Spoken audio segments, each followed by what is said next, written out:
So today we're going to take a look at a scenario where civilization starts over.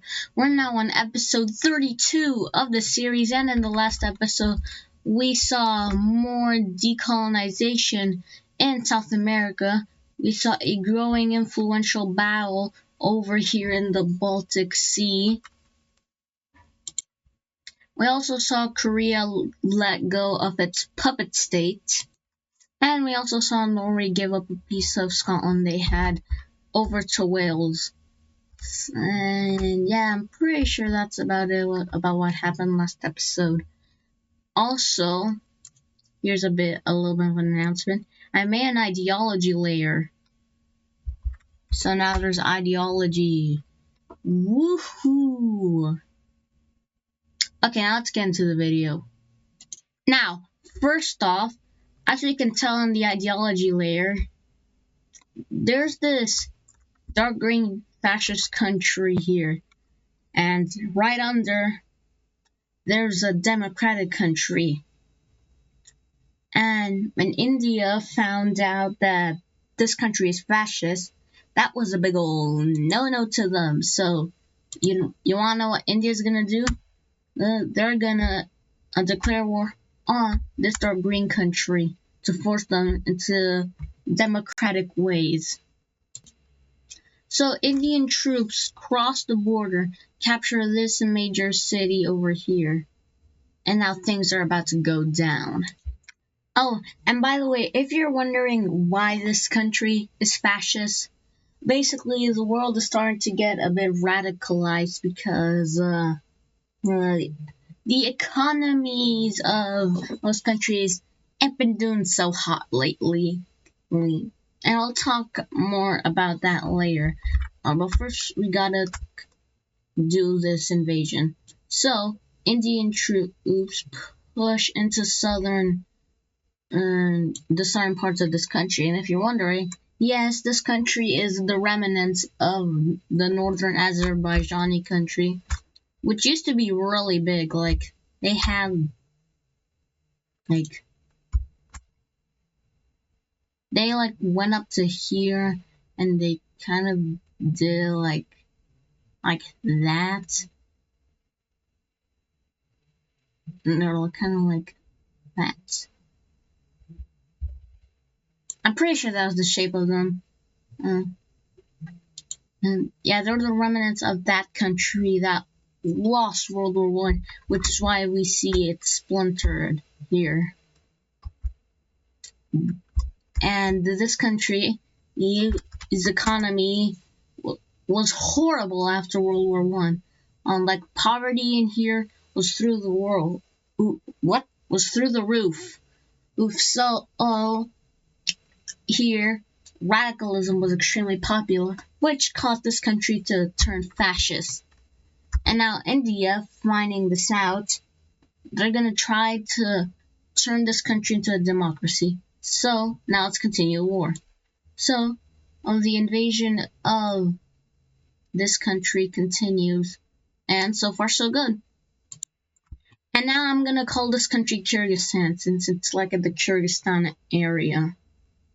So yeah, Indian troops capture this major city of Kyrgyzstan, and they cut off this area, and these troops fighting here flee over into this purplish country, and over time, the Indian troops capture this major city and use the friendly country here as a ground to launch an invasion over here. I'm talking about the pink country, not the orange country. And because of that, they managed to capture that major city. But now the Indian forces start to slow down a bit as this fellow fascist country over here is sending as much aid as they can to Kyrgyzstan. And so this invasion is slowed down. But slowly but surely, the Indians managed to capture this major city. And when they tried to make an agreement with the fascist leader, they refuse, which makes India even more angry. And so they're gonna call a country for help. Although this country is a socialist country and India just wants everyone to be democratic, these guys, India acknowledges that socialism isn't so bad and they could use the help of this country to help out with the war against Kyrgyzstan. And so, in the end, they get this Balkash country to join the war. And the reason I'm doing this is because I see that the Dark Cyan mapper really likes this country for some reason, so I'm gonna make them do something. And so, troops cross over from the border, and they start to invade Kyrgyzstan. And the fascists, they were not expecting this, so these guys swiftly capture this meter say, and after a while, these guys finally get at this guy to surrender. Now let's take a look at this peace treaty. And in this peace treaty, we see some minor land losses for this country. India decides to give themselves this piece of land, and India is gonna reward the Balkash country with this land over here, or for helping them out in this war. And because India's invasion of the Kyrgyz country was successful, they managed to turn this country from fascist into a flawed democracy. Now this country is extremely radicalized, so India can't make them turn into a democracy just yet. So the best they can do for now is a flawed democracy. But India is overall happy in the end. Now, let's talk about this orange country over here for a minute. This country fumbled the bag hard with the war against Latvia/Estonia. By the way, can you guys in the comments please decide what to call this country? I don't know whether to call them Estonia or to call them Latvia, or Estonia, Latvia. Yeah, getting confused over here. But yeah, now as I was saying, this country fumbled the bag hard with the maroon country over here, and the dictator of this country, frankly, wasn't a big fan of losing in that war, and because of that, they're gonna get so angry about their losses that the dictator is just gonna quit. They're like, alright, we're done. I don't want to have to deal with this anymore.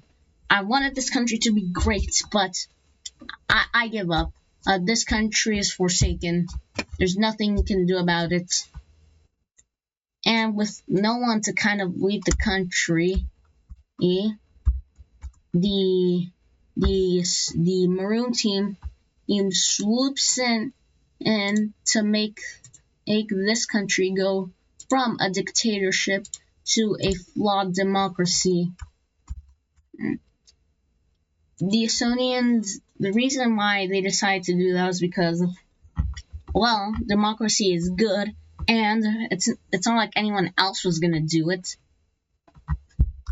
And all the democracies around the world praise the Estonians for this.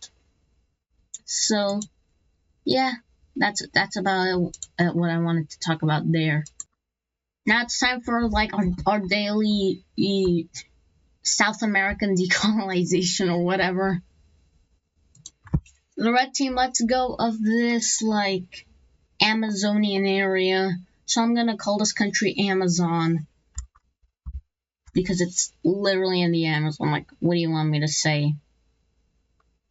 So yeah, this country forms, and Brazil, having a bit of trouble with this area, is going to decide to give it to these two countries. And this is not all happening at once, no way. The division of this panhandle is definitely me not just trying to clean up the border so or the borders don't look horrendous when decolonization ends. No. So yeah, that little panhandle sticking out of it is divided like that. And that'll do it for like the daily decolonization update or whatever. Now, much to a certain someone's dismay, the Treaty of the Turkic Union allowing to occupy the capital of the former Arabian country, it has now fallen through, which means they no longer have the right to occupy the area. So, after like 30-ish years, the Arabians are finally gonna be able to get their independence back. And rightfully so. Like, the Turkic Union didn't have to be so harsh on them with the peace treaty, but they did so nonetheless. And see, a lot of countries even thought that their treatment of Arabia was harsh. And Turkic Union's justification was, hey, they're planning to betray us. So they got what was coming for them. They're like, sure, but they have to get their whole country split up. Well, whatever. The Arabians are now back.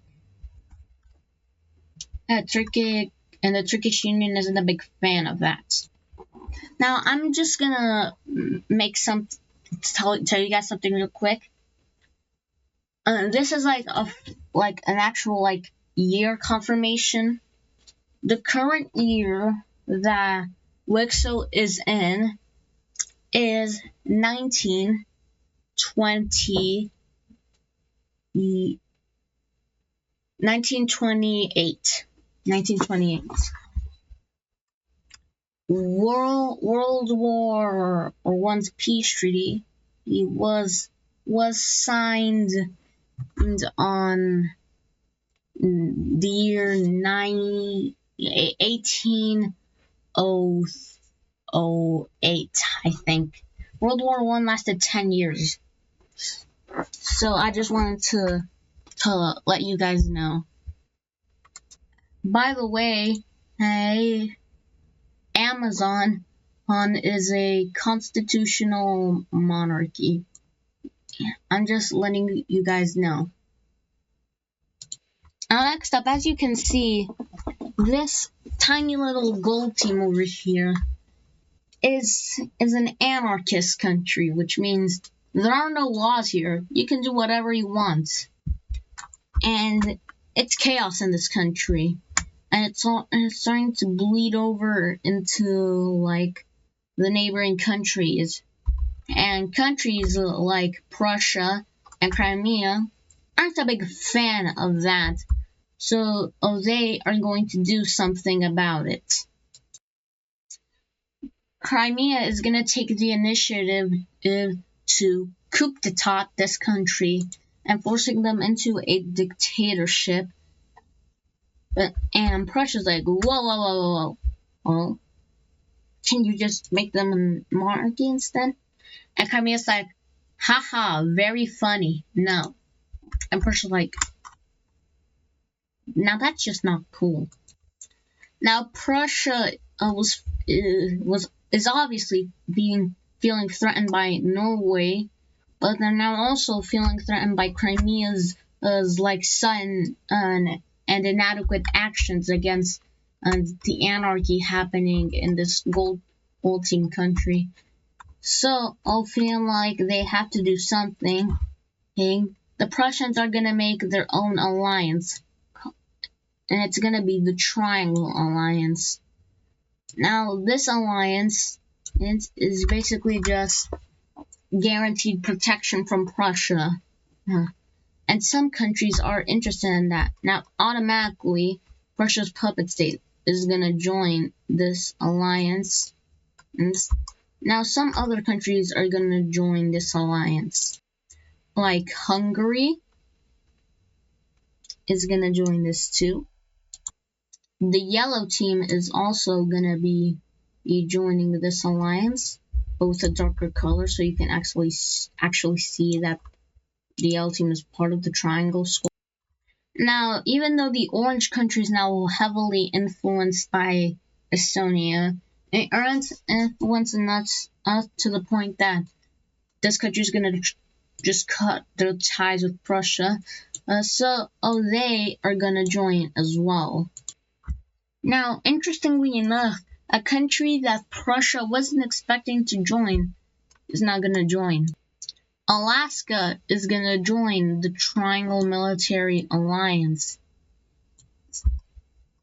And Prussia is like, okay, we weren't expecting you to join, but welcome to the team. And also, China is gonna join this alliance. And that's gonna be all the members of the Triangle Squad for now. Now, Norway is gonna feel immediately threatened by this. It's like the alliance is announced, Norway's like, oh hell no! So now, Norway feeling like they have the right of passage to do so, Norway is going to make their own alliance. Then it's going to be the 6-point star alliance. Or you could call it the David Alliance because it's kind of like shaped like a Star of David, but I'm just going to call it the 6-star alliance. And I'm going to show you now the countries that are going to join this alliance. Wales, interestingly enough, is going to join this alliance. Slovenia is going to join the 6-star alliance because of their previous ties with Norway in the now extinct Diamond Alliance. And then Crimea joins the 6 stars, and Prussia is like, oh, then Norway is going to recruit Texas to join the 6-star alliance. Don't ask me why they join, they just do. And interestingly enough, this greenish country also joins the 6 stars. And Alaska is like, oh no. And now, Normandy is going to join the 6-star alliance because Normandy, although they are, communists, they still are heavily influenced by Wales. And although they are communists, Normandy was influenced enough to join the 6-star alliance.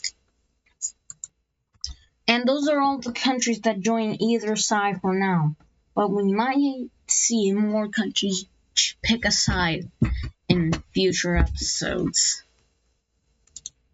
And for the last event of this video, we are going to have our daily Madagascar update. Now, this next war is going to start between the Lime Country and the Gold Country.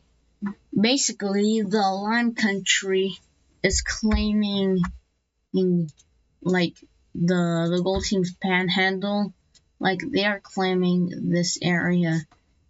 They're saying that it should have been theirs because they did most of the hard work in the war against the now extinct Purple Team.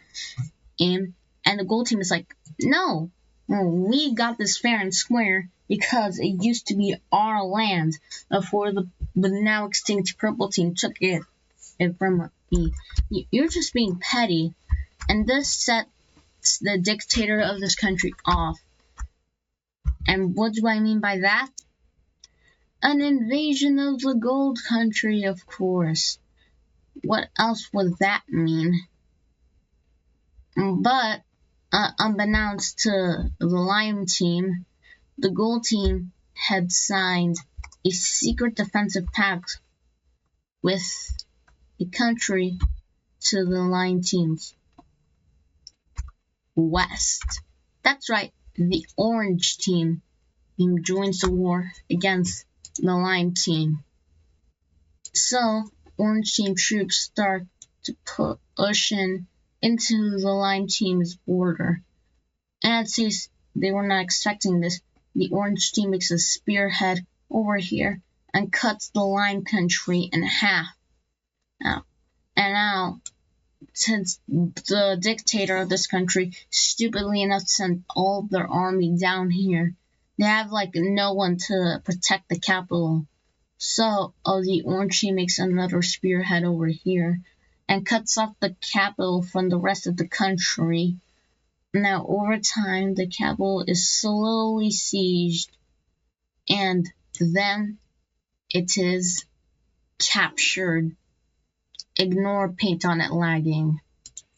And so the gold team pushes back the army of the line team, and since now there are many logistical failures happening over the line team due to the spearheads that have been happening, the gold team now pushes into the lime team's territory quickly and swiftly as they meet up with the orange team's forces and force all of the lime team's army to surrender, capitulating the southern half of the country, leaving no other choice for this country than to surrender over to the outside invaders. Now let's take a look at this peace treaty.